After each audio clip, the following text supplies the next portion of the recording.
Shalom God's Lovers, selamat siang, apa kabar Anda semua? Bertemu lagi dengan saya, Kathy Tobing, dalam acara Diaspora TV Talk Show yang kami tayangkan setiap hari Sabtu pada pukul 13 waktu Indonesia bagian Barat. Dalam kekristenan, ada nilai yang harus diperhatikan oleh hamba Tuhan.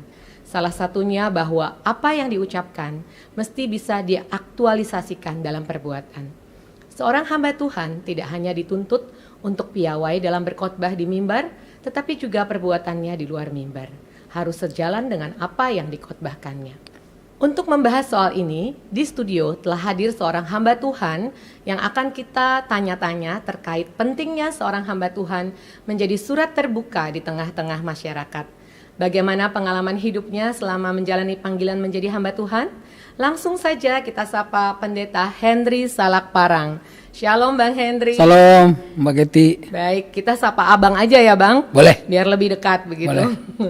Baik, terima kasih sudah hadir di studio Diaspora TV. Ya. Selama beberapa waktu ke depan, saya bakal memberikan pertanyaan banyak hal tentang diri Bang Henry, terutama nanti terkait tentang pengalaman selama melayani Tuhan. Kita harapkan perbincangan kita ini bisa mencerahkan, menguatkan iman, dan memberkati setiap God's Lovers yang menyaksikan. Sebelum kita lanjutkan, seperti biasa, mari kita awali dengan doa terlebih dahulu. Mari kita berdoa. Bapa, terima kasih untuk hari ini. Kami bersyukur untuk pertemuan kami dengan hamba-Mu, Pendeta Henry Salakparang. Kami percaya bahwa hari ini kami boleh menerima sesuatu yang menjadi teladan di dalam kesetiaan kepada Tuhan, di dalam pelayanan kepada Tuhan. Sehingga kami, God's Lovers juga semakin dikuatkan iman kami, semakin mengerti arti pelayanan kepada Tuhan.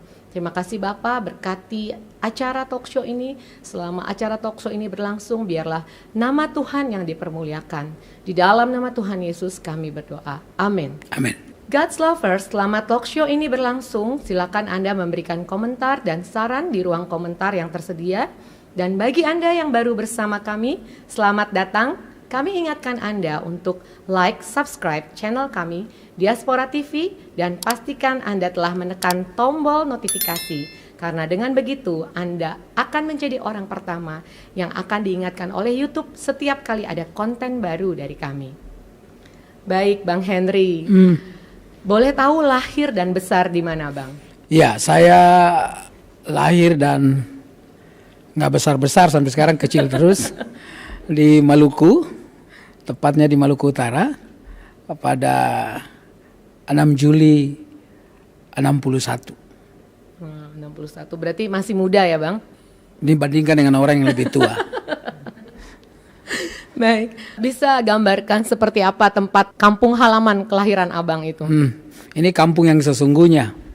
Kampung yang tidak pernah disinggahi oleh kapal, paling 3 bulan 1 kali. Lalu apalagi pesawat, kita kemana-mana jalan kaki. Punya sepeda itu sudah sangat mewah, jadi kemana-mana kita jalan kaki. Papa saya adalah seorang guru sekolah, kepala sekolah, sekaligus beliau adalah gembala jemaat. Jadi saya waktu kecil itu merasa bangga, merasa superior karena 2 pekerjaan itu, gembala sidang dan kepala sekolah guru adalah 2 pekerjaan yang paling dihormati di daerah kami. Kenangan masa kecil itu sudah membuat Abang merasa bersyukur juga ya, Bang ya, memiliki keluarga yang luar biasa gitu. Bukan bersyukur ya, agak sombong jadinya. Oh, agak sombong. Karena merasa bahwa pasti dibela oleh papa atau orang pasti takut untuk ngelawan. Pasti papa-papa yang lain kalau saya pukul anak-anaknya, pasti papa-papa mereka nggak berani gitu pukul saya karena mereka di belakang saya mereka tahu ada papa saya. Ada supporter terbesar ya di belakang gitu ya. Walaupun papa nggak suka ya. Saya berkelahi begitu, papa malu sebagai orang yang harus menjadi teladan sehingga kadang-kadang sering saya dipukul. Wow, kenangan yang luar biasa tuh, Bang. Banyak banget dipukul. Baik, bisa ceritakan, Bang, anak keberapa dari berapa bersaudara? Saya anak ke-6 dari 7 bersaudara. Keluarga besar. Ya. Keluarga berkat, Bang. Oh ya. KB. Ya. Ya. Nah, seingat Bang Henry, apa saja nilai-nilai yang ditanamkan oleh orang tua ketika Abang masih kecil sehingga dirasakan sangat berguna di sepanjang hidup Abang sekarang ini? Papa dan mama saya itu adalah orang yang selalu menerima siapa saja yang membutuhkan tumpangan di rumah. Mesti tahu bahwa kami itu tinggal di kampung yang agak besar, dan orang yang mau sekolah itu harus menempuh perjalanan mungkin kalau jalan kaki 3-4 hari. Sehingga kadang-kadang mereka, ini di kampung nggak ada tempat kos, nggak ada, orang menumpang di rumah orang. Salah satunya adalah rumah kami. Dan papa itu tidak pernah beda-bedakan orang, mau dari suku apa, dari agama apa, tinggal di rumah, makan di rumah, apa yang kami makan mereka juga makan. Itu kesan yang juga salah satu yang kuat yang membuat saya dengan orang itu tidak juga pernah membeda-bedakan. Wah, teladan yang luar biasa ya Bang. Amin. Bang, kalau di waktu kecil nih, kalau ditanya cita-citanya apa? Jawabnya apa Bang? Saya dulu mau jadi pelaut, mau kerja di kapal. Iya, kerja di kapal. Kenapa? Karena saya menganggap setiap orang kapal itu banyak uang. Dari mana ukurannya? Karena kalau kapal masuk, oma-oma yang jual kue di pelabuhan pasti habis, itu diborong sama orang kapal. Kesimpulannya orang kapal punya banyak uang. Iya. Berarti dulu pernah bercita-cita jadi pelaut itu Betul. karena ngelihat bahwa pelaut itu sangat banyak uang Ya, gitu ya, ya. Bang. Makanya tertarik Betul. untuk sekolah pelayaran Betul. gitu ya. Betul. Nah, tapi mau sekolah pelayaran kok jadi belok ke teologi ya, gimana tuh Bang? Kenapa pilihannya itu? Jadi apakah ada pelarian? Nah, ini dia. Dulu saya harusnya sekolah di Ujung Pandang. Di Ujung Pandang itu ada sebuah sekolah pelayaran menengah yang sangat terkenal di zaman-zaman itu. Di tahun 70-an.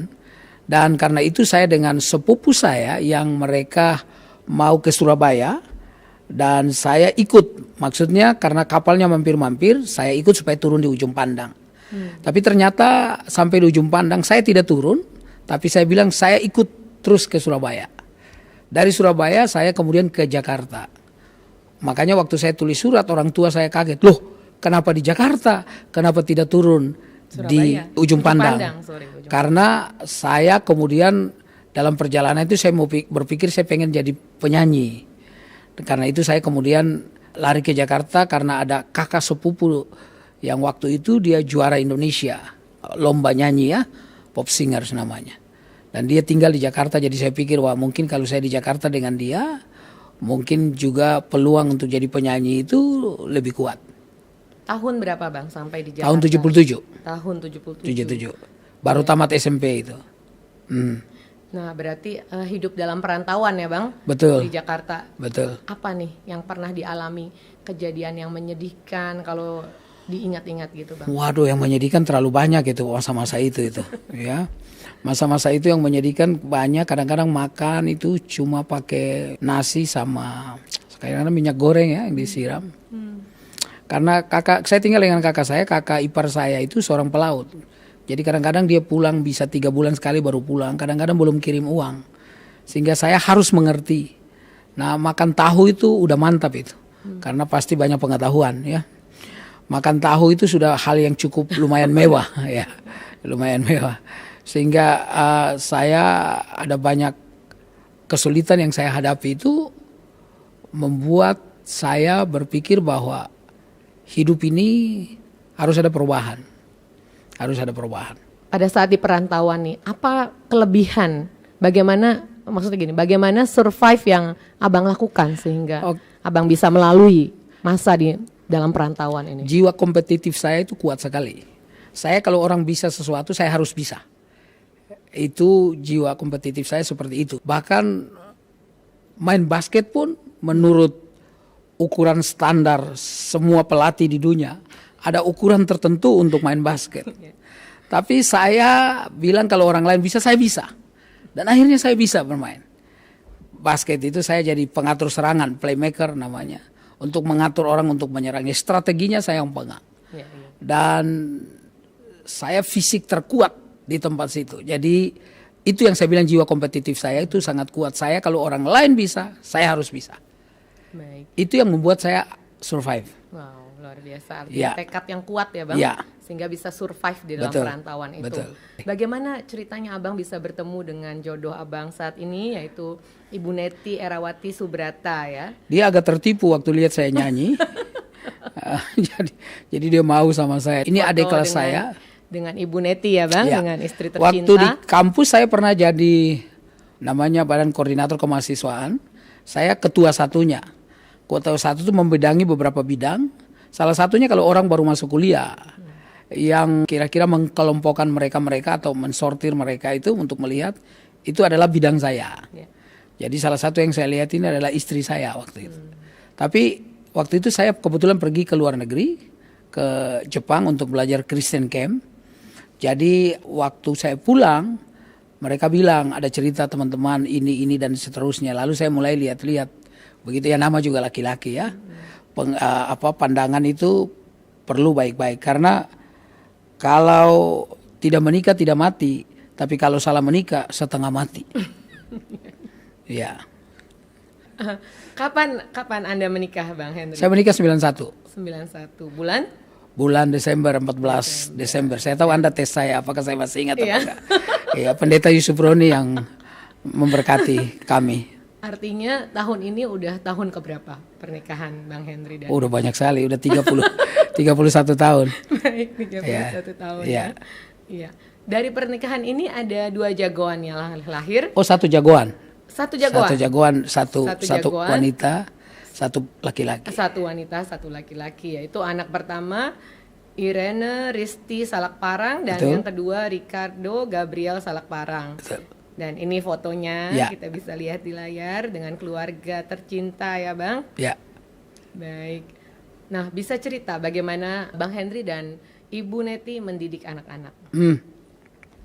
Kita punya komitmen waktu itu karena saya juga melihat beberapa hamba Tuhan yang karena begitu sibuk pelayanan lupa mendidik anak-anak, menjaga anak-anak sehingga orang tuanya pelayanannya bagus tapi anak-anak hidupnya hancur. Karena itu saya bilang sama istri saya, kalau anak-anak masih kecil, walaupun istri saya juga sarjana teologi ya, saya bilang mama harus lebih punya banyak waktu di rumah dengan anak-anak supaya anak-anak itu mereka merasa nyaman di rumah, ada orang yang mereka bisa bertanya kalau ada sesuatu, ada perlindungan, ada kedekatan juga dengan anak-anak. Jadi itu yang dilakukan setelah anak-anak sudah agak sedikit besar, lalu kemudian kami bisa kadang-kadang dengan istri pergi pelayanan. Jadi itu yang kami lakukan untuk anak-anak kami, dan puji Tuhan anak-anak kami ukurannya bukan orang lain, paling tidak dia lebih baik dari saya waktu saya kecil, kira-kira gitu. Karena waktu kecil Abang nakal ya? Nakal banget. Saya suka pukul anak orang. Ya. Waduh, ya. Nah, sebelum aktif melayani apa profesi Bang Henry ini? Oh ya, saya dulu suka nyanyi, suka di panggung-panggung di Tanjung Priok kalau acara 17-an. Saya suka nyanyi, lalu karena kakak saya seorang penyanyi, kita suka pergi, suka diajak nyanyi ke Bandung, kemana. Dan itu kayaknya, wah ternyata bisa nyanyi begini dan ditonton banyak orang, itu saya pikir udah segalanya. Orang tepuk tangan gitu ya. Ya, tapi duitnya pasti lebih besar diambil sama kakak saya itu. Ya. Baik, Bang. Tadi kan kita lihat nih fotonya. Ini Ricardo ya, Bang? Betul, yang sukaran. Jangan marah ya, Bang. Ya. Ini Ricardo kok bisa lebih tinggi? Nah, gitu? dulu Dari mana ini? Di bawah usia 40 tahun, di bawah usia 40 tahun saya setinggi dia. Oh, di bawah usia 40. Ya, di atas 40 tahun saya. Ini mungkin dari turunan dari orang tuanya istri saya. Wah, Karena mereka tinggi-tinggi ya agak tinggi. Nah, ini ukuran memang dia atlet basket. Memang pemain basket harusnya begitu. Tapi waktu dia masih kecil dia nggak pernah menang sama saya kalau main basket. Ya, agak sombong sedikit supaya jangan terlalu merendahkan saya Bu Keti. Ya. Nah, Bang, apa pengalaman terkonyol yang Abang Henry pernah jalani sebelum benar-benar mengalami Tuhan di dalam hidup? Kalau you tanya terkonyol banyak banget. Saya ini orangnya suka iseng. Saya kalau lihat seseorang kira-kira ngapain orang ini supaya dia agak psikopat mungkin ya saya ya, supaya orang ini agak kira-kira apa gitu diketawain dan seterusnya gitu. Nah, waktu saya masih SMA di Jakarta, saya SMA negeri di Jakarta itu ada satu teman pelit sekali orang. Nah, olahraganya kan 2 jam, jadi 1 jam itu biasanya teori, lalu 1 jam praktek, lalu kemudian ada waktu sebelum itu kita istirahat. Nah, dia itu selalu bawa zaman tahun 80-an itu, kalau dia bawa nasi goreng, itu kan sudah mewah sekali. Telur, roti gitu. Nah saya nggak punya itu, ongkos saja susah untuk pergi ke sekolah. Jadi modal saya cerita kepada anak-anak perempuan. Begitu mereka sudah tertawa, udah lucu, mereka bilang cerita lagi dong. Lalu saya bilang boleh asal ongkosin saya pulang. Iya boleh. Nah itu saya carinya begitu. Nah jadi anak ini pelit sekali. Setiap kali kalau minta dia selalu ludahin roti tuh, supaya orang lain nggak ambil. Nah waktu dia gituin temannya satu kali, saya minta dia juga ludahin roti tuh, dia bilang ambil. Lalu saya ambil. Semua anak-anak bilang jorok. Lalu saya ambil, lalu saya ludahin rotinya. Tapi akhirnya dia juga nggak makan. Sejak itu dia nggak pelit lagi. Ya. Taktik yang baik ya, Oh, Bang. banyak. Itu teknik bertahan juga ya, Bang, dengan strategi ya. Iya, jadi dulu kalau susah itu mau ke rumah saudara, itu pada jam-jam makan siang, supaya bisa makan. Karena susah hidup, susah bukan apa-apa, susah. Jadi Tuhan mengampuni pasti sih, karena dia lihat memang anakku kelaparan ya sudah gitu. Saya betul-betul itu beberapa kali saya lakukan, karena memang nggak ada duit. Kadang-kadang ongkos juga nggak ada, jalan kaki. Jadi kalau diingat-ingat kembali, flashback ke belakang juga agak geli-geli juga. Itulah ya, Bang? sebabnya saya bilang anak saya jauh lebih baik dari saya. Jauh lebih baik dari saya. Iya, baik. Iya. Nah, Bang, bisa cerita di momen apa Abang mengalami titik balik dan menerima Tuhan secara pribadi? Saya punya kakak, seperti kakak, namanya pendeta, sekarang dia pendeta juga, Christopher Pelopesi. Dia itu suka ke sekolah untuk mengunjungi saya, sebenarnya dia cari beberapa orang. Nah, di sekolah itu kami biasanya minuman keras itu kami taruh di botol.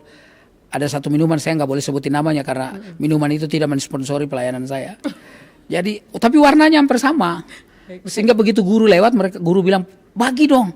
Wah, kita bilang jangan Pak, ini minuman gak enak. Dia pikir minuman yang bisa diminum itu, padahal itu minuman keras. Jadi seperti itu. Nah dia terus datang kunjungi saya. Lalu kemudian dia ajak saya pelayanan di sebuah tempat namanya Youth for Christ. Itu dulu namanya Pamukri, Persekutuan Angkatan Muda Kristen Injili. Lalu kemudian dari situ jadi learning by doing. Dia tunjukkan bagaimana melayani, saya ikut-ikut dia. Sampai kemudian di tahun 83 saya mantap untuk kemudian menerima panggilan Tuhan. Baik, artinya di tahun 83 ya, Bang? 83. Dan tahun 86 Abang masuk sekolah Teologia Injili. Oh no, itu 86 saya selesainya. Oh, 86 selesai. 83 saya tamat, langsung saya sekolah. Karena begini, dulu ada tes untuk perguruan tinggi kan. Ya. Saya pikir saya pasti nggak lulus. Kenapa? Karena sebenarnya saya ini jurusan IPA bukan karena pintar, tapi karena dipindahin sama ibu wakil kepala sekolahnya. Karena saya agak berdebat, agak musuhan sama guru IPS-nya. Jadi kalau saya dapat 6, kimia atau fisika itu sudah hasil kerja keras. Artinya injak kaki teman saya di kiri dan kanan keras-keras supaya dia bagi jawabannya. Jadi bodoh sekali saya ini. Ya nggak bodoh sekali. Waktu lulus pun demikian. Waktu lulus itu kan nama saya Henry, harusnya H. Ditaruh jadi saya lihat lulusan A, B, C, D, G, habis itu harusnya H. Ternyata nama saya tidak di situ. Nama saya sesudah Z, ditulis juga pakai bolpen. Jadi mungkin waktu itu saya harusnya tidak lulus. Tapi barangkali kepala sekolahnya berpikir ini nggak punya sumbangsi apa-apa untuk sekolah gini, lulusin aja. Jadi saya lulus. Nah dari situ ada sebuah retreat di Solo sebenarnya. Lalu seorang pendeta menantang membaca dari Yesaya 6 ayat 8. Yang Yesaya bilang, inilah aku Tuhan, utuslah aku. Ayat itu kemudian mengkonfirmasi saya untuk memutuskan masuk sekolah teologi di tahun 83. 86 saya selesai sekolah teologi, lalu kemudian saya masuk musik gereja, jurusan vokal. Ya, saya perdalam lagi. Iya. Ya.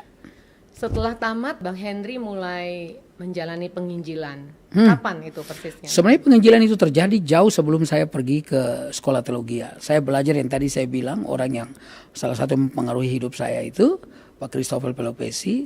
Lalu saya mulai belajar menginjili, terutama teman-teman di sekitar. Saya kunjungi mereka, saya ngobrol dengan mereka, dan beberapa mereka ikut. Dan itu yang membuat kemudian ketika di sekolah kami itu, kami bukan sebelum tamat, kami tiap weekend itu harus pergi ke daerah, ya. Lalu kemudian kami mengunjungi orang-orang, tentu saja pendekatannya melalui orang di situ, orang yang kami kenal. Pergi ke sawah, pergi tempat mereka bekerja, ngobrol sama mereka, ngajak mereka untuk kumpul, doa dengan mereka. Begitu. Penginjilan, artinya penginjilan yang Abang Henry lakukan ini penginjilan yang langsung masuk di dalam kehidupan sehari-hari mereka ya, Betul, Bang? betul. Jadi Sehingga kadang-kadang bisa- saya ambil pacul untuk ikut macul. Iya. Gini, kita orang Indonesia itu kalau perasaan sudah merasa nyaman, maka mereka nggak mungkin tolak kita. Karena itu kenyamanan secara emosi itu harus ada. Ya, jadi ketika mereka merasa kita ini saudara, kita ini teman saudara, wah itu mereka bahkan ke rumah, diajak ke rumah untuk makan bersama-sama. Dan itu metode yang sebenarnya sederhana saja, asal yang tadi saya bilang, asal ada belas kasihan yang betul-betul dari hidup kita kepada mereka. Baik. Dalam beberapa kesempatan, Abang selalu menyampaikan prinsip belas kasihan. Bisa dijelaskan prinsip ini, Bang? Saya kira prinsip ini adalah prinsip yang sesederhana Yesus ajarkan lalu dia lakukan. Sebab kalau tanpa belas kasihan basicnya, kita mungkin cepat menyerah, cepat bosan, lalu bisa pilih-pilih juga orang-orang yang kita layani. Artinya di dalam melayani Abang melakukan apa yang menjadi prinsip Tuhan Yesus juga ya tentang belas kasihan. Nah, Abang juga melayani beberapa para preman. Bisa ceritakan pelayanan ini ya, Bang? Ya, jadi pelayanan ini dimulai dari saya punya sahabat seorang pendeta, lalu saya gabung di situ bersama-sama dengan mereka, dan kebetulan saya dekat dengan beberapa mereka karena saya ngajar mereka buat satu vokal group sampai rekaman. Wow. Jadi di situ saya bisa makin mengerti tentang kenapa mereka takut berdoa, kenapa mereka tidak mau datang awal-awal duluan di ibadah, tapi ketika atau mereka juga bisa curiga dengan orang ya bawaannya. Tapi kalau kita dekatin mereka, sebenarnya kebutuhan mereka akan anugerah Tuhan itu sama dengan yang manusia-manusia yang lain, orang-orang yang lain. Baik, artinya karena ada belas kasihan maka Abang Henry mulai mau mengenal mereka, berbaur dengan mereka dan mau masuk di dalam kehidupan mereka ya, Betul, Bang, ya? betul. Nah, perubahan seperti apa nih yang secara kasat mata yang Abang lihat dari preman-preman yang Abang layani ini? Oh, mereka luar biasa menurut saya. Ini yang membuktikan bahwa kuasa Tuhan itu tidak pernah terbatas. Kuasa Tuhan itu menjangkau setiap orang.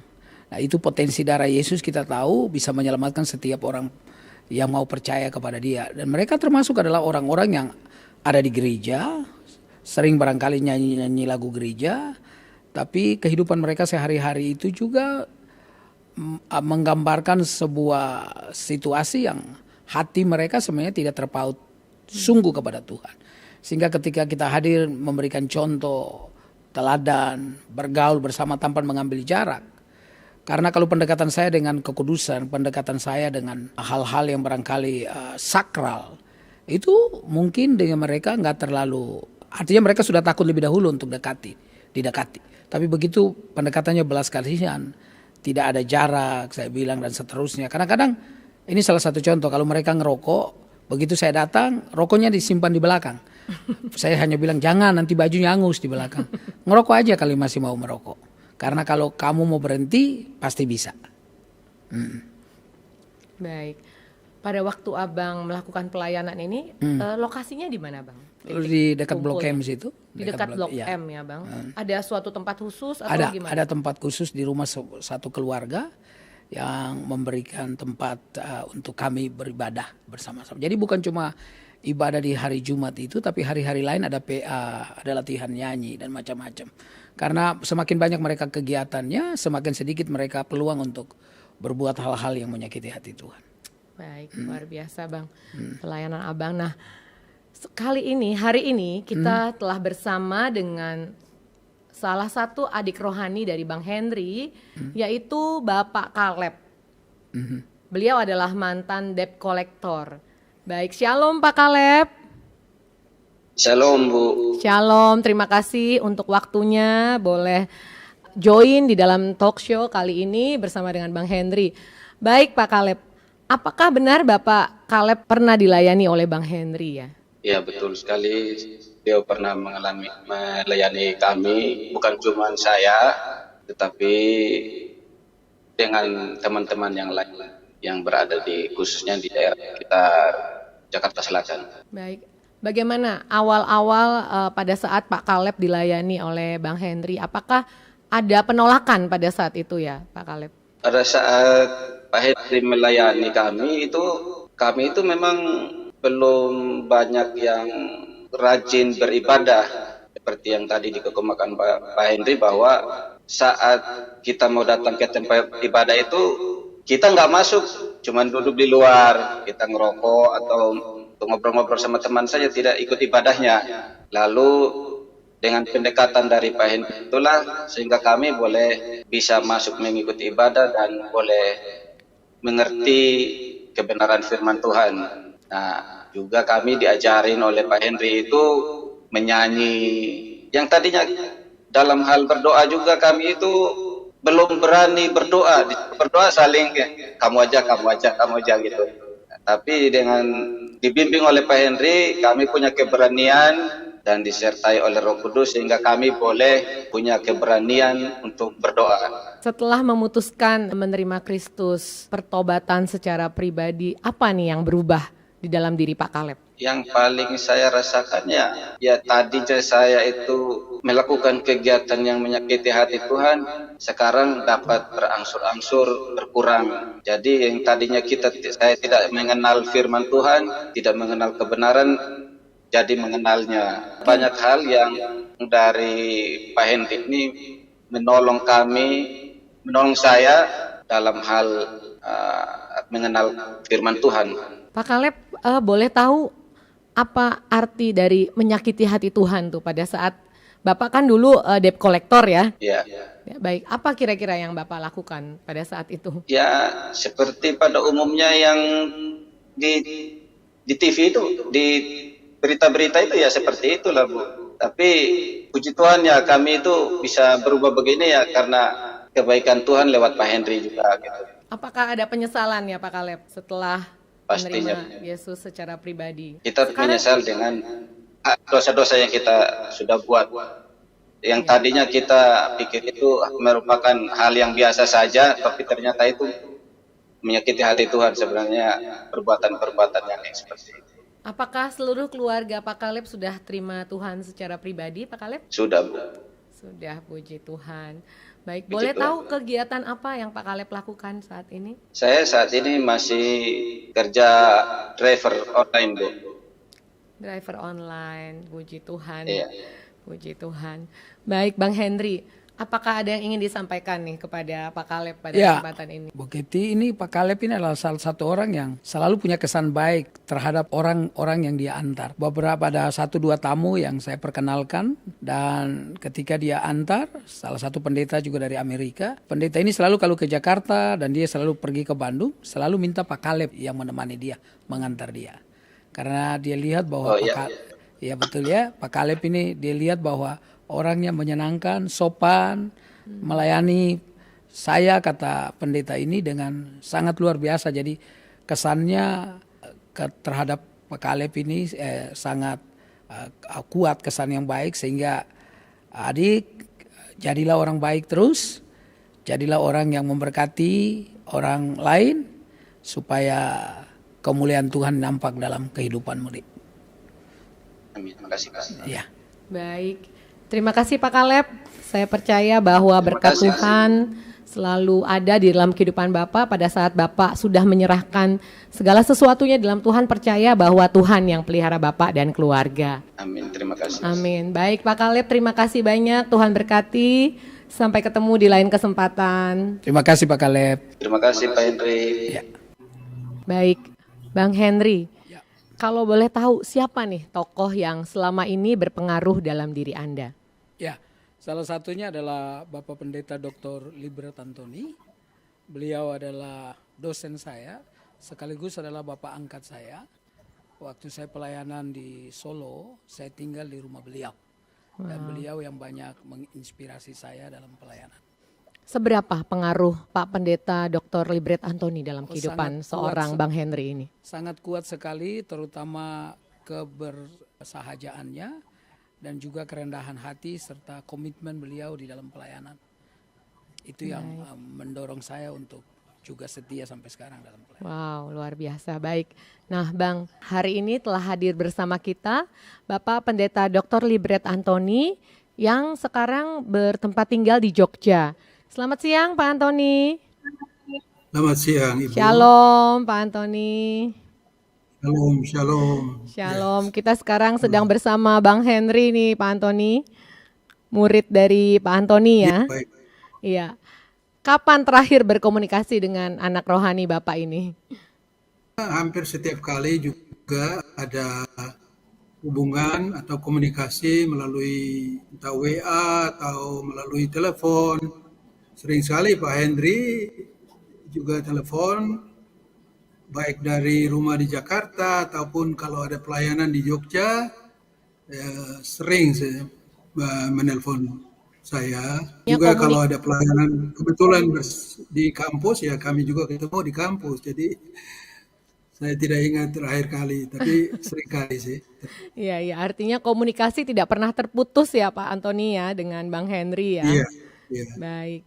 Iya. Nah, Pak Antoni, apa ada pengalaman yang selama ini melayani bersama dengan Bang Henry? Iya, waktu beliau di Jogja seperti tadi sudah diberitahu, setiap weekend memang ke Solo dan tinggal di rumah kami, jadi sebagai, ya kami anggap juga sebagai sudah anggota keluarga dan juga melayani bersama di Solo. Dan pernah kami bersama-sama, saya, istri, kemudian Pak Henry, pernah kami diundang untuk mengunjungi beberapa tempat ya di Kabupaten Merauke, seperti di Merauke Kota, kemudian ke beberapa kampung di daerah perbatasan dengan New Guinea, kemudian sesudah itu kami ke Agats, kurang lebih mungkin 3 hari kalau saya tidak salah. Pak Henry selalu melayani dengan melaluinya yang saya kagum. Memang beliau dari Ambon dan diberi karunia suara yang merdu dan seringkali memberkati banyak orang dan saya juga. Jadi saya memuji Tuhan karena salah satu talenta yang Tuhan berikan bagi beliau itu adalah suara. Jadi kami sama-sama melayani dan beliau menyanyi. Baik, Pak Antoni, ada pengalaman apa selama melayani Bang Henry sebagai seorang murid, sebagai seorang anak rohani dari Pak Antoni? Ya, sampai sejauh ini saya melihat Pak Henry ya, sesudah selesaikan kuliah, kemudian kembali ke Jakarta, kemudian berkeluarga, dan saya mengikutinya. Beliau itu sangat setia melayani Tuhan sampai sekarang, dan seringkali memang saya juga dengar berita ke sana kemari diundang untuk bukan saja di Jakarta tapi di berbagai mungkin wilayah di Indonesia ya, kemudian juga di luar negeri, dan saya sangat bersyukur untuk kesetiaan melayani Tuhan sebagai salah satu pelayan Tuhan yang ya bagi saya ya mungkin dianggap sebagai ya bapak rohani atau teman pelayanan yang pernah juga sama-sama sedikit berdampak Tuhan pakai untuk menjadi berkat bagi kehidupan Pak Henry. Itu saya juga sangat bersyukur dan bangga karena Tuhan sampai sejauh ini memakai Pak Henry untuk terus melayani sampai sekarang bersama keluarga. Kalau melihat sosok anak rohani Pak Antoni nih, Bang Henry, sekarang ini bagaimana menurut Pak Antoni juga? Ya, saya rasa masih tetap setia dan mengasihi Tuhan, dan itu saya bersyukur. Dan saya percaya dengan bersama istri dan anak-anak pasti akan setia melayani Tuhan terus-menerus selama Tuhan kasih kesempatan di dunia ini. Baik Pak Antoni, terakhir Pak Antoni sebelum kita berpisah, pesan apa yang ingin Pak Antoni sampaikan kepada anak rohani Bapak ini? Ya marilah kita tetap setia karena Tuhan kita setia, dan walaupun suara saya tidak sebagus Pak Henry, tapi ada sebuah lagu, salah satu lagu yang selalu saya nyanyi sendiri juga, dan itu menolong saya untuk setia. Itu tiada yang lebih Tuhan, walaupun berat dan sukar jalannya, tapi aku tak akan undur, sampai hidupku, karena aku tahu apa artinya hidup ini. Jadi saya harap juga Pak Henry sampai akhir hidup. Seperti Amin, Paulus amin. berkata dalam 2 Timotius pasal 4 ya, ayat 6 dan 7, sampai akhir atau finish pelayanan. Tuhan sudah sediakan mahkota kebenaran untuk setiap hamba Tuhan yang setia. Terima Amin. kasih untuk waktu ini bersama-sama. Amin. Bang Henry, mungkin ada yang mau disampaikan kepada Pak Antoni dalam kesempatan ini. Oh, Pak Antoni ini punya banyak anak rohani dan mungkin pesannya hanya jaga kesehatan terus Pak, tetap sehat walaupun beliau sudah 80 sekian tahun Wow. masih tetap sehat dan terus jadi inspirasi dan pendorong bagi kami anak-anak Bapak. Terima kasih banyak. Terima kasih banyak. Baik, terima Sama-sama Pak Henry, kasih. Tuhan. Terima kasih Terima Pak kasih Antoni banyak. untuk kesempatan yang sudah diberikan. Doa kami Pak Antoni tetap dalam keadaan sehat dan semakin melayani Tuhan lebih luar biasa lagi dan selalu menjadi teladan. Terima kasih Pak Antoni, Terima salam kasih, untuk keluarga. Iya, iya. Kita tahu nih ada hamba Tuhan yang mengusung teologi kemakmuran. Yang salah satu pengusungnya adalah Benny Hinn. Nah, meskipun beberapa waktu lalu mengatakan bertobat dari konsep ini, bagaimana pendapat Abang tentang teologi kemakmuran ini? Iya, jadi saya kira salah satu contoh yang sangat klasik, saya kira Salomo itu hebat menurut saya. Tuhan tanya sama dia, kamu kira-kira mau apa? Jawabnya bukan harta, bukan. Jawabnya adalah Tuhan berikan saya hikmat supaya saya bisa membedakan atau memberikan saya pengetahuan supaya saya bisa membedakan mana yang benar dan mana yang salah. Apa yang terjadi dengan orang ini? Alkitab berkata dia diberkati secara luar biasa. Dan sebelum dia dan sesudah dia, mungkin tidak ada orang bisa menyamai. Jadi sebenarnya berkat itu, kalau kita setia kepada Tuhan, itu bukan tujuan. Tapi kalau Tuhan kasih kita, jangan juga bilang, oh enggak, saya enggak butuh uang, enggak, saya enggak butuh, saya cuma butuh makan, mobil, rumah dan seterusnya. Jangan kelihatan rendah hati tapi di atas gunung gitu ya. Jangan buat kesan yang baik supaya kelihatan enggak baik. Tapi itu bukan tujuan utama. Tujuan utama itu hidup kita memuliakan Tuhan. Wah, saya terlalu banyak pengalaman pergi ke daerah-daerah, desa-desa dan melihat hamba-hamba Tuhan yang hidupnya sederhana, tapi jemaatnya begitu banyak, diberkati. Karena saya percaya bahwa Tuhan bisa mengangkat seseorang, bahkan dia bisa menjaga seseorang. Apalagi cuma makan. Burung saja yang tidak pernah menanam, tidak pernah ngomong salam tiap pagi gitu, tidak pernah baca Alkitab, bisa hidup. Apalagi kita. Ya. Jadi saya tidak sepaham dengan hal itu. Walaupun bukan berarti kalau orang diberkati, itu otomatis dengan teologi kemakmuran. Baik Bang. Bang, kami memiliki beberapa foto saat Abang melayani di Australia. Baik. Nah, ini pelayanan di Australia ya Bang. Kapan dan bisa ceritakan bagaimana Abang bisa sampai melakukan pelayanan di Australia? Wah, ini ceritanya lumayan panjang. Saya mulai tahun 2002 itu setelah saya selesai pelayanan dari daerah Cisarua. Saya diundang di bulan Oktober ke Perth, Australia, Western Australia. Saya ngajar satu grup nyanyi, beberapa ibu-ibu, bapak-bapak. Lalu kemudian nyanyi di gereja. Nah, saya cuma 2 minggu, saya pulang ke Indonesia. Lalu rupanya salah seorang ibu yang ikut nyanyi waktu itu suaminya tidak ikut lagi pergi kayak saya kalau nggak salah lagi datang ke Indonesia. Lalu begitu dia pulang diceritakan, ada Pak Henry gini-gini ngajar nyanyi dan seterusnya. Beliau dengan semangat bilang undang lagi datang karena beliau bilang istrinya nggak bisa nyanyi kok bisa nyanyi gitu di tangan saya. Gitu. Sebenarnya saya lihat bahwa ibu itu karena punya semangat yang luar biasa. Jadi di bulan Desember datang lagi lalu undang saya di Perth lalu diundang lagi ke Sydney dan ke Melbourne. Mulai itu hampir tiap 2 tahun sekali saya pergi ke sana kurang lebih 2-3 bulan sampai saya pernah dapat temporary resident. Karena beberapa kali pergi ke sana. Nah, ini adalah pelayanan di satu kota di Sydney. Di Uniting Church. Uniting Church itu gabungan dari 3 gereja. 3 gereja, jadi pelayanan mereka cukup besar. Nah, ini yang saya ngajar mereka. Jadi saya cuma bukan ngajar tapi nyanyi bersama-sama dengan mereka. Kenapa? Karena ada bapak-bapak yang gak mau nyanyi. Tapi ketika mereka lihat ada pendetanya ikut nyanyi sama-sama, bersemangat.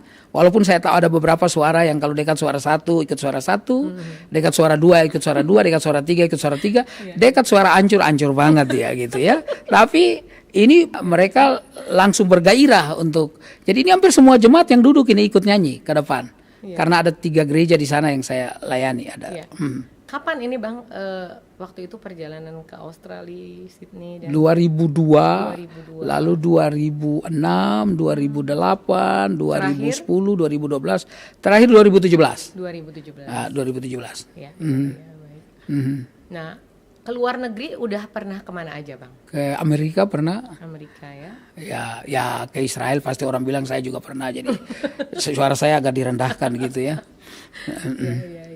Nah, ini berbicara tentang penginjilan Abang yang ke daerah-daerah nih. Oke. Karena Abang sering banget ya melakukan penginjilan ke daerah-daerah. Pernah punya pengalaman unik Bang, selama menginjil di daerah-daerah? Banyak. Salah satunya dorong mobil bersama-sama dengan bupatinya sendiri. Jadi di Kalimantan Barat itu jalannya cukup berlumpur. Jadi satu kali bersama-sama dengan bupati itu di satu mobil, salah satu bupati di sana. Kita habis ulang tahun dari gereja itu, beliau sambutan, beliau berasal dari daerah itu, saya khotbah KKR selama 3 hari. Waktu kita pulang sama-sama, mobilnya bukan mogok, masuk di lumpur, nggak bisa jalan, jadi kita mesti dorong sama-sama. Tapi pengalaman juga, salah satunya saya naik motor dengan teman itu, wah itu yang melelahkan. Ke sebuah tempat yang sekarang sudah bisa dengan mulus dilewati oleh motor. Dulu itu ada kira-kira 3-4 bukit yang harus dilewati. Dan itu jalannya licin sekali, sehingga sepeda motornya, bannya harus dilingkar dengan tali jemuran. Dan saya mesti turun untuk dorong itu. Karena dia yang bawa motor, teman ini, yang anak muda ini jemput saya, dan saya mesti dorong. Karena kalau tidak disertai dengan dorongan, ya motor itu nggak bisa naik. Tapi sementara itu saya juga hati-hati, jangan sampai saya jatuh. Hujan, jaket saya basah, lalu kering, lalu hujan lagi, lalu kering, baru kita sampai di daerah. Luar biasa Bang. Tapi pengalaman itu yang membuat Abang malah pengen lagi ya untuk melakukan penginjilan ke daerah. Orang di daerah itu sangat welcome dengan orang-orang yang datang dari kota. Ya. Mereka melayani kita dengan ketulusan hati. Mereka betul-betul menghargai kita. Kadang-kadang kalau di kota besar itu pelayanan sudahlah khotbah selesai pulang. Bahkan saya pernah satu kali di kota Jakarta ini di satu gereja dekat-dekat sinilah. Saya nggak usah bilang nanti gembalanya marah sama saya. Itu lagi doa berkat, itu ada ibu-ibu 3 yang keluar sambil bawa tasnya. Amin, amin, amin, amin sambil melewati dekat keluar ke pintu. Kalau mereka enggak. Mereka sangat hormat akan namanya ibadah. Tentu saja karena mereka hormat kepada Tuhan yang memberkati mereka. Jadi jangan pernah berpikir bahwa kalau kita datang ke desa, kita saja yang jadi berkat bagi mereka. Mereka juga bisa jadi berkat bagi kita. Benar banget Bang.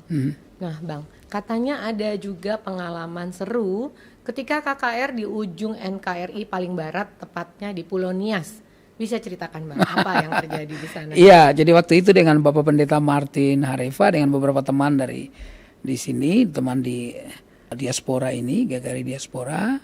Dan itu perjalanan menyenangkan. Kita naik pesawat yang begitu naik di atas bunyi kruk kruk. Kita lihat kiri itu kalau mungkin jatuh nggak dicari ya karena orang nggak terlalu banyak soalnya. Lalu saudara-saudara kami sampai di satu tempat ada KKR. Saya masih ingat sore itu Pak Martin dengan teman-teman doa keliling. Lalu Pak Martin bilang, Pak Henry nggak usah ikut, ini saja persiapan saja. Karena KKR-nya hari itu sore hari. Jadi di sebuah SD di lapangan, depan SD itu ada sebuah lapangan kecil, ada panggung di situ, lalu saya khotbah. Jadi puji-pujian, lalu kemudian saya khotbah. Begitu saya naik, saya masih ingat Bapak itu pakai baju celana krem, baju putih, badan besar. Waktu saya naik, saya lagi khotbah, dia menatap saya dengan tatapan yang saya pikir ini nggak biasa. Bukan tatapan bersahabat. Bukan tatapan bahwa, wah Bapak ini datang melayani di tempat kita harus hormati. Ini tatapan yang betul-betul menantang gitu kan. Lihat saya dan saya merasa diri saya melangkahnya kok berat mau ke kiri ke kanan. Tapi saya sambil khotbah, saya sambil doa dan kemudian seperti terlepas dan saya mulai jalan kiri kanan, saya mulai khotbah bicara tentang kebesaran keunggulan Tuhan kita Yesus Kristus. Dan ketika saya tantang orang, tiba-tiba Bapak itu datang dan dia kemudian berlutut. Tersungkur, dia menangis dan ketika di counseling ketahuan bahwa Bapak itu adalah orang yang lumayan membuat banyak masalah atau ditakuti juga karena punya berbagai-bagai okultisme dalam hidupnya. Tapi hari itu dia berlutut dan percaya Tuhan Yesus sebagai juru selamat. Puji Tuhan, luar biasa kuasa Amin. darah Yesus. Amin. Ya. Amin. Nah, Waktu pelayanan di Kalimantan pada saat Abang sedang melayani di Kalimantan, Abang bahkan jatuh sakit ya? Ya, Dan divonis stroke ya Bang? ya, ya. Bagaimana Abang bisa pulih kembali dari sakit stroke? Ya, saya pelayanan di Kalimantan itu dari tanggal 24 Desember 2019 sampai dengan tanggal 1 Januari 2020. Dalam perjalanan pulang ke Jakarta itu memang kaki kiri dan tangan kiri saya sudah rasanya pegal-pegal. Itu gejalanya. Lalu sampai di rumah, pulang ke rumah, tengah malam saya bangun, kok kaki mulai berat kaki kiri. Dan begitu besok pagi sudah terseret. Menurut dokter, kalau kena serangan gitu, katanya itu bawa beban sebesar 40 kilo, beratnya itu. Nah, lalu kemudian ada satu teman bilang, udah panggil tukang urut. Ini urut. Nah, tukang urut itu datang dan dia pijit saya. Lalu dia bilang, wah ini mah ringan ini. Besok Bapak jalan. Betul, besoknya saya jalan. Tapi jalan di tempat. Karena sudah bengkak semuanya. Lalu kemudian akhirnya kami ke rumah sakit di 2 hari berikutnya, tepatnya di hari Senin. Ke rumah sakit dan kemudian saya dirawat di sana. Dan dokter melihat itu dan waktu di MRI ada ternyata ada foto betul. Di layar itu waktu dirawat di RSPAD betul. Karena stroke ya Bang. Saya 17 hari terbaring di sana. Ya, pada Januari 2020. Betul. 17 hari saya di sana, 17 hari dan kemudian saya di MRI lalu kemudian ada darah menggumpal di batang otak. Dan itu cukup serius. Saya disuntik tiap hari 3 kali.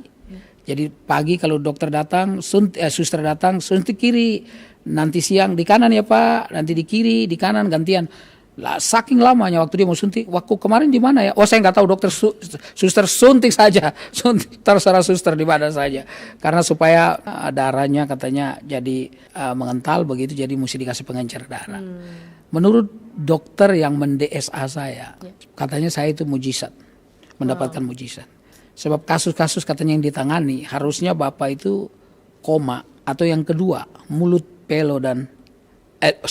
pelo dan mulut bengkok. Tapi dua-dua itu tidak terjadi. Dua-dua itu tidak terjadi. Dahsyat. Iya, gitu. Tuhan. Bang, hikmat apa nih yang Abang dapat dari waktu mengalami sakit kemarin itu? Pak Martin sama Ibu Ineke, waktu dulu beliau suka bilang sama saya begini, Pak Henry jangan terlalu capek-capek. Memang pelayanan itu mereka bilang gak akan habis-habis. Tapi jangan lu ambil sendiri. Saya tahu maksudnya bahwa supaya jangan kecapean. Nah bulan Desember tahun 2019 saya cukup lelah. Dari awal tanggal 3 ada pelayanan terus hampir tiap hari 2-3 kali.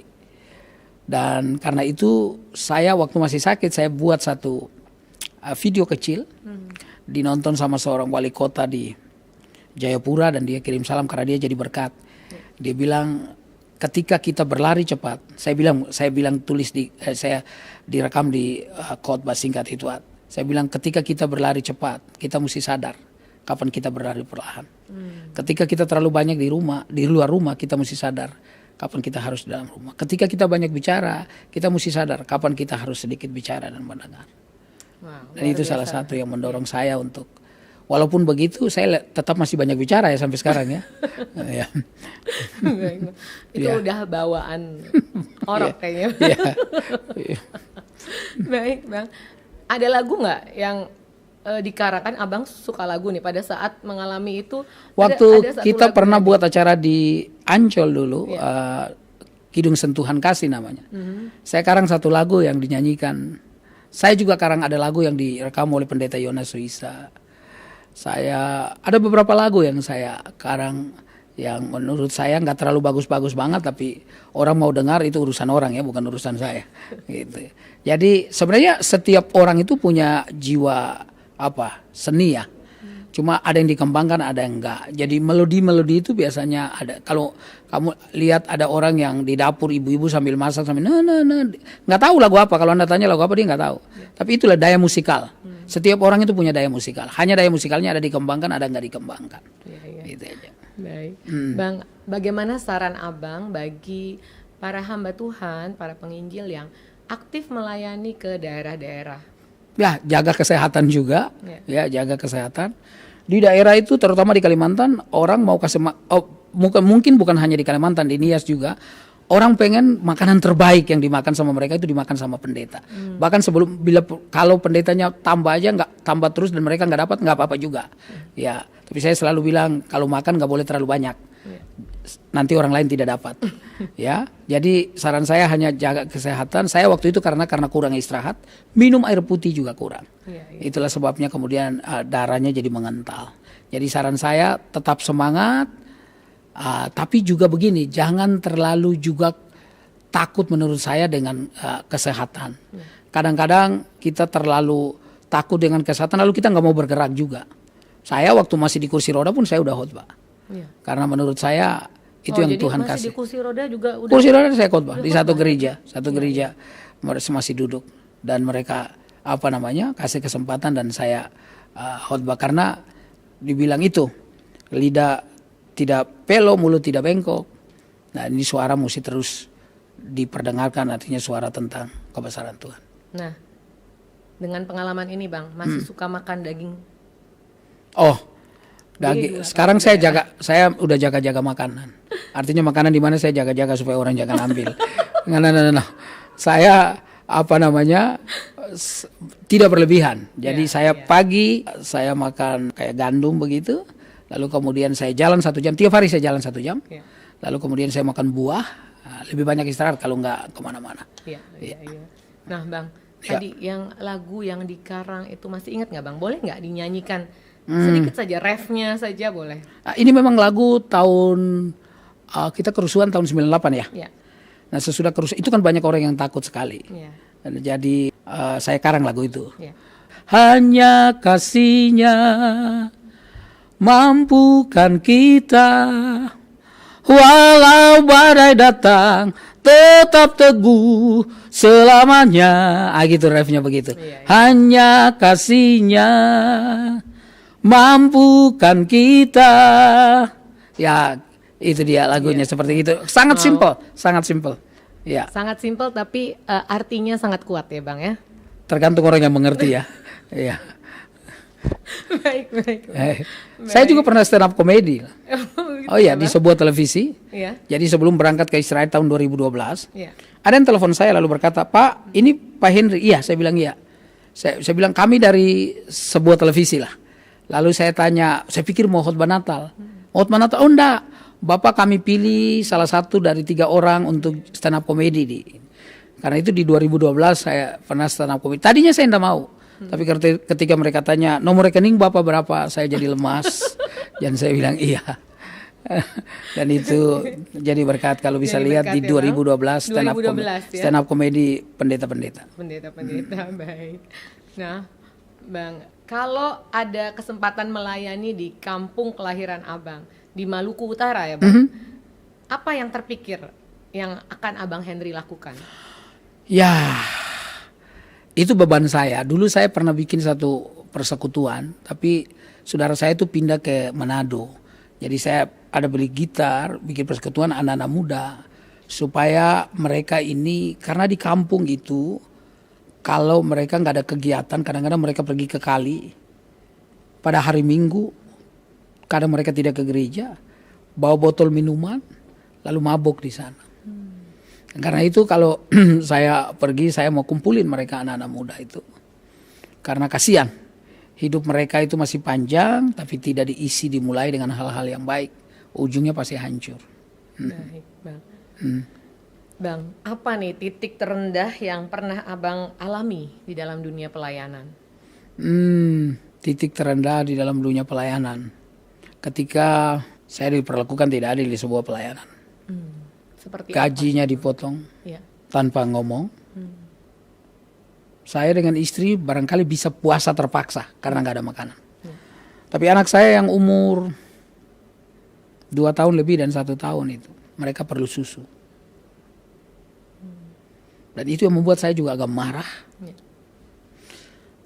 Saya berdoa nggak bisa berdoa. Nyanyi di kamar nggak bisa nyanyi selesai. Tapi satu ketika saya dengan istri saya, kemudian kita bergandengan tangan. Dan kemudian saya berdoa menyebutkan nama orang yang memperlakukan saya. Menurut saya sangat tidak fair, tidak adil, menyakitkan. Dan saya minta ampun kepada Tuhan karena saya nggak bisa mengampuni. Lalu saya sebutkan nama orang itu. Sejak saat itu, Tuhan membuka ladang pelayanan secara luar biasa dalam hidup saya. Wow. Jadi hati yang beres, hati yang bersih, Betul. itu kunci diberkati oleh Iya. Tuhan. Amin, Ya. benar sekali Bang. Baik, dalam pelayanan bagaimana Abang terus mengisi ulang pengetahuan Abang? Apakah ada buku selain Alkitab pastinya ya, yang pernah dan harus Abang baca? Oh ya, banyak buku-buku, terutama buku-buku ceritakan tentang pengalaman-pengalaman pelayanan hamba-hamba Tuhan. Yang saya suka baca di rumah, ada kutipan-kutipan yang saya baca. Tapi saya juga baca pengetahuan-pengetahuan umum. Ya. Artinya tentang negara ini. Supaya otak kita tidak betul-betul kosong ya. Dia terisi paling tidak ya tahu-tahu sedikit lah. Supaya kalau saya bicara di mana, di tempat perusahaan apa paling tidak saya punya pengetahuan sedikit. Baik, artinya sebagai seorang hamba Tuhan harus semakin memperlengkapi diri ya Bang. Ya. Untuk lebih melayani Tuhan lebih lagi ya.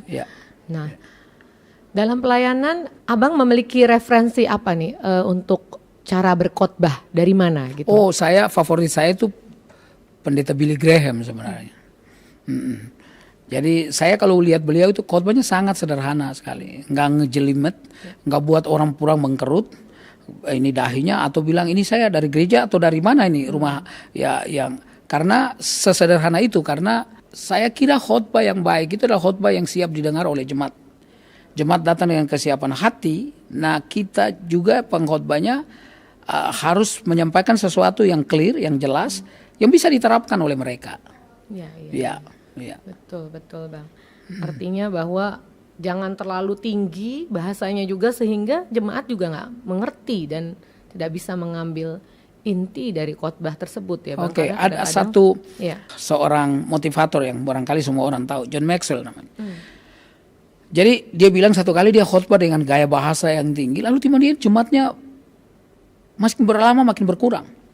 Lalu kemudian dia dapat surat dari jemaat jemaat itu, mereka bilang, Pak, karena dia tanya, kalian ada di mana? Lalu dia bilang, kami ada di sini, kami nggak kemana-mana, kami tetap di gereja. Tapi selama Bapak khotbah di langit terus, tanpa menyentuh kami di bumi, kami agak susah datang ke sana. Lalu kemudian katanya dia mulai ganti khotbahnya untuk membumi, artinya menyentuh orang. Sejak saat itu mereka kembali lagi. Nah makanya waktu dia buat sebuah yayasan, waktu dia mau mengundurkan diri, dia punya 500 pekerja, lalu dia salamin setiap orang, dan kemudian disebutkan namanya, setiap orang disalami dia sebutkan namanya. Lalu penulis Kristen yang ikut dia tanya, John, bagaimana you bisa kenal orang-orang ini? Dia bilang mereka bukan orang-orang, mereka adalah saudara-saudara saya. Jadi pengaruh kedekatan itu sangat penting sekali di dalam pelayanan. Betul.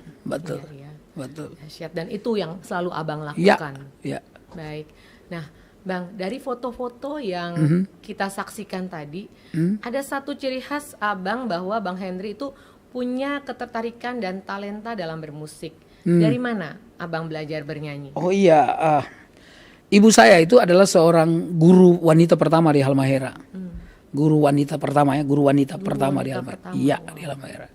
Jadi mereka biasa di sekolah dulu kan suka nyanyi, lalu di gereja juga nyanyi.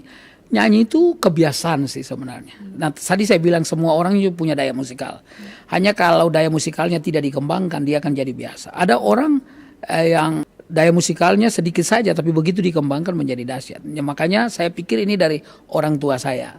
Yang mereka suka nyanyi, tentu saja nyanyi di gereja, di sekolah, ngajar anak-anak murid nyanyi. Dan karena itu yang kita dengar selalu, sehingga daya musikalnya itu ditimbulkan, dia muncul.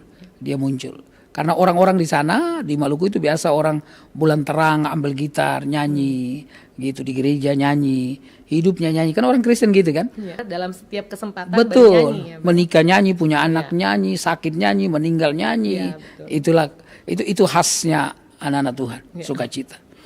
Baik, Bang.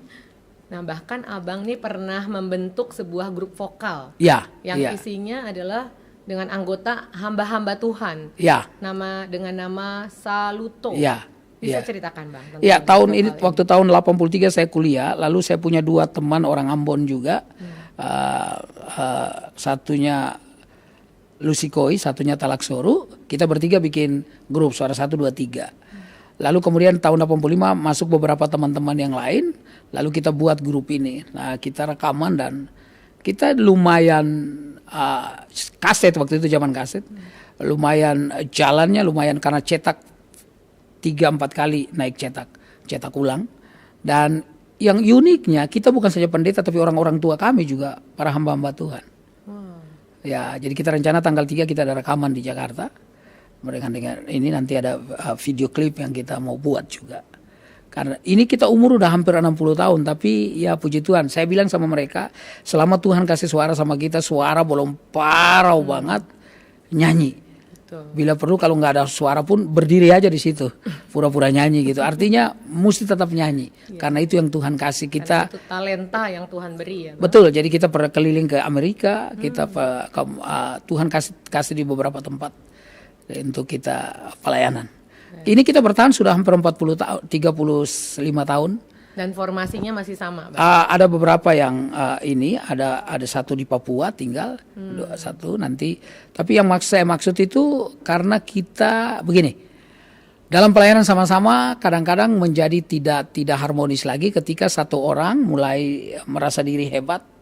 Ya, semua orang seniman begitu ya. Seniman itu rasanya kuat, tapi kalau rasa tidak disertai dengan kerendahan hati, lalu mengecilkan yang lain. Ya. Kalau ini enggak. Salah satu contoh. Kalau kita dapat persembahan, kita selalu buka bersama-sama. Bahkan waktu kita pernah nyanyi di satu tempat, kita buka persembahannya, nggak ada isi uangnya, cuma surat terima kasih. Ya nggak apa-apa, seperti itu. Tapi supaya semua orang tahu bahwa supaya semua teman-teman, makanya kita bisa bertahan lama begini itu karena kita saling mendukung satu dengan yang lain. Baik, formasinya berarti ada bertujuh ya Bang ya? Iya, kita ada 7 sampai 8 orang sebenarnya, ada satu enggak ikut. 8 orang. Iya. Baik. Nah, arti nama Saluto sendiri itu apa, Bang? Oke, saluto itu bahasa Latin, salut jadi salam. Ya. Jadi kami punya nama sebenarnya Saluto Irene. Irene itu dalam bahasa Yunani damai. Jadi Saluto Irene itu salam damai. Itu maksudnya. Iya. Bagus sekali artinya ya, Bang. Iya. Iya. Nah, Bang Henry, setiap Bang Henry khotbah itu selalu ada saat Abang bernyanyi. Apa sih pentingnya setiap pujian di dalam ibadah menurut Bang Henry sendiri? Wow, saya ini ngajar praise and worship, ngajar nyanyi. Pujian itu punya kekuatan yang luar biasa. Dan sadar tidak sadar dalam ibadah itu pujian itu mengambil porsi 40%. Paling kurang. Bahkan ada pujian yang bisa ambil porsi 60% di dalam ibadah. Dan pujian itu punya kekuatan, atau lagu itu punya kekuatan untuk menjajah. Ya, bisa lihatlah orang manggung di mana di stage, dari penyanyinya, kalau orang udah terpengaruh sama nyanyiannya, dia ngomong kasar pun penonton nggak marah. Karena pujian itu musik itu punya kekuatan untuk menjajah. Nah, apalagi musik tentang Tuhan. Bukan saja menjajah tapi punya kuasa untuk menghibur, menguatkan, dan seterusnya. Nah, saya pelayanan di satu gereja di Cirebon, GBI Kalvari namanya. Ibu gembalanya sudah tua, 80 tahun lebih. Ibu Ana Mailool namanya. Waktu dia dengar saya nyanyi pertama, dia bilang, kamu harus nyanyi setiap kali sebelum khotbah. Dia ingatkan saya lagi. Dan itu yang saya lakukan. Ya, orang mau dengar, mau enggak, saya nyanyi aja. Bahkan waktu suara saya lagi parau, saya nyanyi nggak apa-apa. Karena saya pikir itu adalah ungkapan sukacita, tapi juga mengagumi akan kebesaran Tuhan dalam hidup saya. Ya, itu sebabnya Abang selalu bernyanyi terlebih dahulu ya Bang, sebelum menyampaikan firman Tuhan. Nah, menurut Abang sebagai pemuji, apa yang harus diperhatikan saat memuji Tuhan? Oke. Jadi pemuji itu sama saja dengan pelayan sebenarnya, pelayan Tuhan. Pujian itu Tuhan kasih kepada kita itu, saya percaya itu karunia. Dan tidak ada karunia yang Tuhan beri yang tanpa ada hubungan dengan Tuhan. Jadi karunia rohani Tuhan beri yang pertama untuk memuliakan Tuhan, tetapi yang kedua untuk membangun tubuh Kristus. Jadi ketika kita menyadari bahwa itu dari Tuhan yang kasih, maka yang pertama kita harus kembalikan kepada Dia. Yang kedua harus maksimal.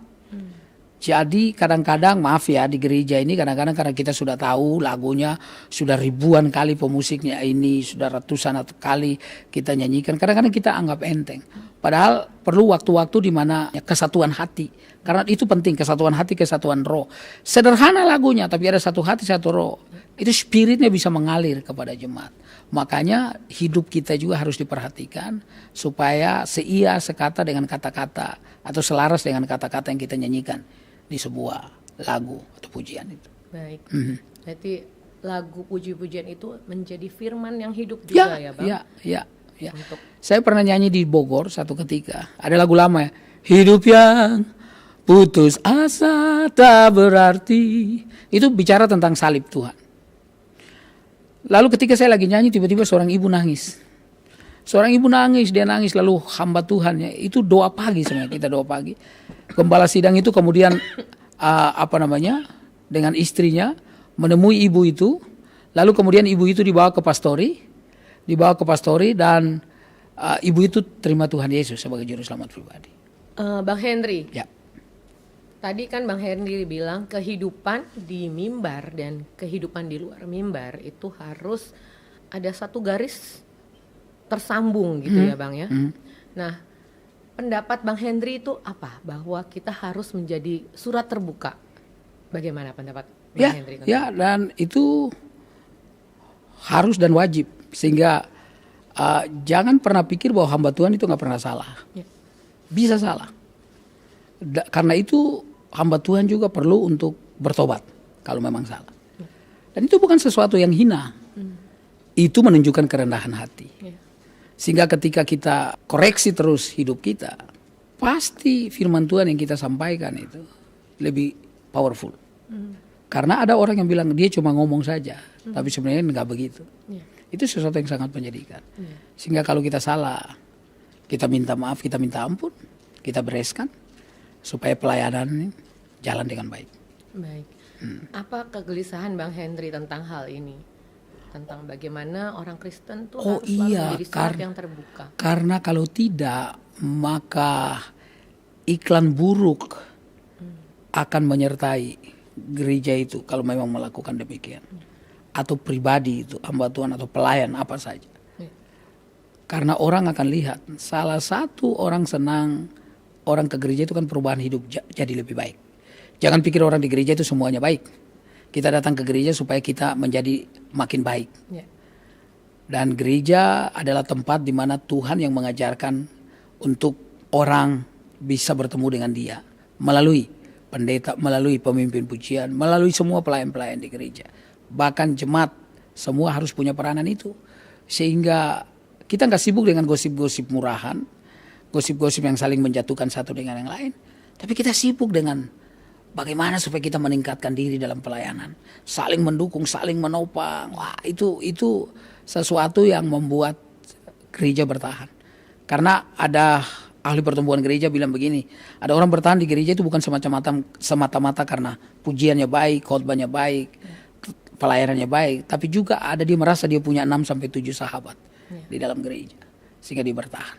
Tentu saja pasti sahabat-sahabat itu orang-orang yang menolong dia di dalam pertumbuhan imannya. Baik Bang. Di dalam dunia sekuler ada istilah integritas ya Bang. Tepatkah bila integritas itu diterapkan bagi setiap hamba Tuhan? Oh iya, sangat tepat dong. Sangat tepat. Kenapa Yesus populer?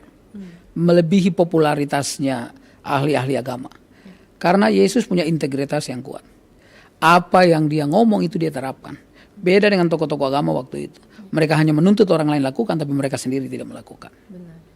Clear itu. Itu clear. Artinya integritas memang harus dikedepankan di dalam pelayanan ya Bang ya.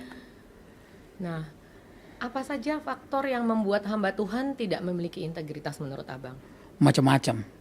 Macam-macam. Dan motivasi itu kan tersimpannya atau cara yang salah itu tersimpannya biasanya jauh di dalam dasar hati. Tapi kalau sudah mulai itu lama-lama bisa terungkap. Jadi hal yang paling baik itu ketika sudah mulai begitu kita sadar. Bisa saja melalui keluarga kita. Istri, anak-anak, sahabat kita, hamba-hamba Tuhan yang lain. Yang kita kenal. Yang penting hati kita selalu mau terbuka untuk memperbaiki. Jangan kita seperti ada di sebuah area yang orang gak bisa sentuh area kita itu. Di sana ada semuanya. Mungkin haus kekuasaan. Macam-macam. Tapi kita mesti terbuka sehingga kalau orang bicara, entah itu anak kita masih kecil atau ada anak kecil yang lain tegur kita kalau kita salah, ya harusnya kita berterima kasih. Berarti kan orang mau kita terlihat baik dan mendatangkan kebaikan bagi mereka juga. Nah, menurut Abang sendiri bagaimana kita melatih diri, Bang, untuk tetap memiliki integritas? Harus mawas diri dengan arti bahwa pelayanan ini bukan hebatnya seseorang dalam pelayanan, bukan karena gelarnya, bukan karena berapa lama dia jadi gembala sidang, bukan karena popularitasnya dia, no, bukan itu, tapi adalah hati yang menghamba, hati yang merendah, hati yang bersungguh-sungguh dalam ketulusan, dan itu mesti terus dijaga. Tulus apa tidak itu sebenarnya setiap orang tahu itu. Hanya kadang-kadang kan dia meniadakan suara-suara roh dalam hidupnya, suara hati maupun suara Roh Kudus dalam hidupnya untuk tidak melakukan, dia melawan. Lama-lama suara hati itu bisa mati. Kalau dan dia merasa bahwa semua yang dilakukan walaupun salah dia merasa sudah biasa. Nah, itu yang paling bahaya. Karena itu gereja mesti hadir di sana juga sebagai lembaga orang-orang yang tidak langsung menghakimi orang ketika dia jatuh. Nah, ada orang yang perlu dibimbing, macam-macam. Kebetulan keliling banyak tempat. Saya pelayanan anak-anak preman itu bukan cuma waktu di daerah yang tadi saya bilang dekat Jakarta Selatan, tapi dulu di Depok juga. Saya pernah memulai itu, melayani, dan walaupun beberapa ada yang juga mati karena ditusuk, tapi ada satu juga jadi hamba Tuhan. Saya pernah ngomong di Surabaya tentang itu, bicara di musik anak-anak kumpulan jazz, tapi mereka bicara tentang bagaimana mengasihi orang-orang yang lain. Lalu ada satu yang bersaksi. Dia bilang, saya ini sebenarnya nggak ke gereja lagi karena di gereja orang lihat-lihat saya terus. Saya pakai rambut agak gondrong sedikit, masuk keluar diawasi seperti saya ini pencuri. Nah, kita memang tidak bisa salahkan karena pernah di gereja juga kehilangan kan ada juga. Tapi tidak berarti lalu kemudian semua orang yang kita belum kenal kita curigai. Ya, itu harus ada tempat yang membuat orang nyaman. Ada satu suasana yang mereka juga akhirnya bisa terbuka dengan kehidupan mereka. Nah, sebagai seorang pendeta, Bang, bagaimana Abang menjalani hidup bermasyarakat di tengah-tengah keberagaman sosial yang ada? Saya barangkali latar belakang karena papa dan mama yang menerima siapa saja yang datang ke rumah dengan latar belakang agama apa saja itu. Saya sangat cair dengan siapa saja. Saya sangat cair. Ya, ngobrol bersama dengan mereka, duduk, dan kadang-kadang ada diskusi-diskusi yang kemudian masuk dalam arti hidup. Itu menarik gitu. Jadi ngobrol, tapi begini, orang bisa terbuka kalau dekat dengan kita. Bagaimana orang bisa dekat kalau kita kenal mereka? Bagaimana kita bisa kenal mereka kalau kita mau untuk kenal sama mereka? Jadi tahapan-tahapannya kira-kira yang sederhana itu seperti begitu. Karena makin banyak orang yang kita ketemu, makin banyak kesempatan untuk kita bicara. Siapa dia yang kita percaya. Betul. Nah, menurut Abang, berat nggak nih Bang untuk supaya ucapan dan perilaku itu match gitu? Saya kira walaupun itu berat, harus tetap diperjuangkan untuk dilakukan. Jadi kadang-kadang kalau kita bicara tentang PI, kita juga mesti hidupi itu. Jadi ketemu dengan seseorang, kita mesti tetap. Jadi kita bukan saja mendorong jemaat, tapi kita bersama-sama dengan jemaat. Harus terus dilatih. Jadi jangan pernah menganggap bahwa kita ini punya dunia yang spesial, yang diberikan banyak permisif, begitu dari Tuhan untuk kita lakukan apa saja. Enggak. Justru kita punya tanggung jawab makin berat. Tanggung jawab makin berat secara moral. Tapi dengan kekuatan Roh Kudus ya Bang. Pasti bisa. Pasti kita akan melakukannya dengan pelayanan itu yang penting hatinya jaga supaya bersih. Ya. Sebab kalau kita bersih hati kita pelayanan juga nggak rasa capek. Betul. Dalam arti begini, kita tetap bergairah untuk melayani. Capek secara fisik pastilah capek. Tapi rasa capek itu akan tertutupi ketika kita punya hati bersih, bergairah untuk terus melayani. Lalu kemudian kalau hati kita bersih, Tuhan yang angkat kita kok. Tuhan yang angkat kita. Nggak perlu promosi diri berlebihan, nggak perlu. Aktualisasi diri berlebihan, nggak perlu. Setuju sekali. Baik Bang Henry, pembicaraan yang sungguh menarik. Tapi karena waktu yang sangat terbatas, kita sudah ada di penghujung talk show kita pada hari ini. Terima kasih Bang Henry Sama-sama. sudah berbagi banyak hal kepada Sama-sama. kami dan God's Lovers, terutama bahwa setiap hamba Tuhan yang mendengar kali ini, bahkan seluruh kita yang percaya kepada Kristus harus menjadi surat yang terbuka. Dalam kesempatan ini Bang bisa open mic Bang, kan Abang pernah jadi stand up comedy. Iya, gitu. Untuk menutup bincang-bincang kita ini siang ini boleh ya Bang? Iya, jadi satu ketika seorang pendeta khotbah dan anak muda ini karena malam minggu rupanya dia minum banyak, bangun kesiangan, minum alkohol maksud saya. Lalu dia masuk gereja itu sementara khotbah lagi dilakukan. Nah, pendeta ini lagi bicara tentang iblis. Nah, karena dia terlambat, lalu kemudian dia disuruh maju ke depan dan dia duduk paling depan. Ketika dia duduk paling depan, pas pendeta itu berkata, saudara-saudara jemaat Tuhan hati-hati karena iblis itu kadang-kadang ada di depan kita. Nah, kemudian anak muda ini kaget dan dia berdiri, dia mundur ke belakang, dia duduk di tengah-tengah. Dan begitu baru duduk, pendeta bilang, iblis juga bisa ada di tengah-tengah kita. Lalu kemudian dia mundur lagi ke belakang dan duduk di belakang. Dan pendeta itu berkata, hati-hati saudaraku karena iblis juga bisa ada di belakang kita. Anak muda itu bangkit dan di depan pintu dia bilang, nyenggong terus. Baik Iya, Bang. iya. Wah, puji Tuhan Bang. Sekali lagi terima kasih Bang Henry Sama-sama. buat semua sharing yang sudah dibagikan kepada God's Lovers yang ini. Sampai jumpa di lain kesempatan ya Bang. Terima kasih, Tuhan Yesus Bu Keti. memberkati. God's Lovers, demikian tadi perbincangan yang luar biasa dengan hambanya Pendeta Henry Salakparang. Mewakili seluruh tim Diaspora TV yang bertugas siang ini, saya Katy Tobing pamit undur diri. Sampai bertemu di lain waktu. Tuhan Yesus memberkati God's Lovers semua. Shalom.